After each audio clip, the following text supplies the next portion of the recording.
ಕ್ಯಾಪಣ ಇದೆ ಅಣ್ಣ, ಹುಷಾರಣ್ಣ. ಸೂಪರ್ ಇದೆ. ಅಲ್ಲಿ ಕುತ್ಕೊಳ್ಳಿ, ಉದ್ದ ನೀರು ಅಡ್ಡ ಮಾಡ್ಬಿಡಿ, ಅದನ್ನಷ್ಟೇ ಮಾಡ್ಬಿಡಿ. ನಾನು ಬರ್ಬೇಕು, ಚೂರು ಹಿಂದಕ್ಕೆ ಹೋದ್ರೂ ಪರವಾಗಿಲ್ಲ. ವಿಡಿಯೋ ಆನ್ ಮಾಡ್ಬೇಕಲ್ಲ, ವಿಡಿಯೋ ಆನ್ ಮಾಡಿ, ವಿಡಿಯೋ ಆನ್ ಮಾಡಿ.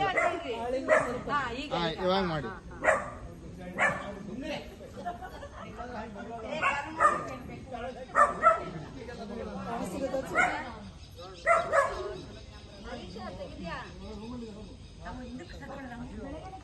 ಏನ್ ಮಾಡಲ್ಲ,